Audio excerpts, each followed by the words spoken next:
Alors ici, on va voir un test de mobilité de flexion des genoux et ensuite on verra une routine pour l'améliorer.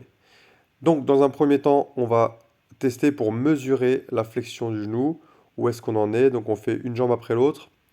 À droite, donc on prend une photo, on mesure l'angle et pareil de l'autre côté. Donc là, on veillera à faire la photo dans l'axe, dans le même axe au test et au retest pour que ce soit bien quantifiable et reproductible.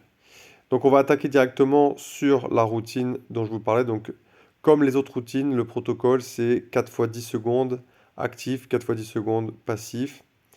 Donc ici on va commencer par la version passive. Donc je vous montre une version qui est quand même assez avancée. Voilà, je reste bien gainé pour pas me faire mal au dos. Et là vous voyez, hein, j'ai augmenté la flexion de mon genou. Je vais tenir 10 secondes dans cette position-là. Une fois 10 secondes passées, hop, je lâche, je récupère un peu et je vais recommencer 3 fois. Là, je vous montre une version plus facile. On va rehausser les chevilles. Donc déjà, ce sera plus simple pour les personnes qui manquent de mobilité de cheville. Et en plus, bah, de suite, ça va fermer l'angle, hein. Donc on aura moins de tension à un angle plus important. Donc là, on va prioriser l'amplitude de flexion. C'est ça qui va nous intéresser aussi. Parce qu'en mobilité, la tension est importante, mais l'amplitude l'est également. Et en plus, là, ça va vous permettre d'adapter à votre niveau. Si vous n'avez pas la capacité de tenir très bas, ça sera une meilleure version pour vous. On peut bah, continuer à rehausser les chevilles un peu plus, hein.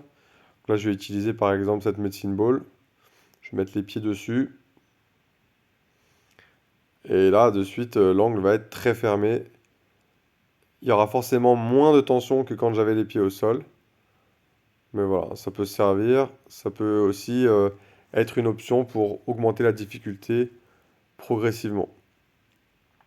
Voilà, donc 4 fois 10 secondes donc, sur la flexion passive. Et maintenant, on va passer à la flexion active. Donc ici, pour travailler la flexion active, on va utiliser une medicine ball qu'on va chercher en fait à presser avec les talons. Donc là, les deux jambes en même temps.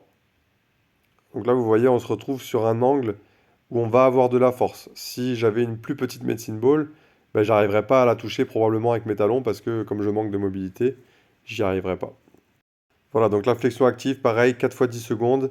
Et on aura fait la routine une fois, mais vous pouvez la faire deux fois, trois fois, etc.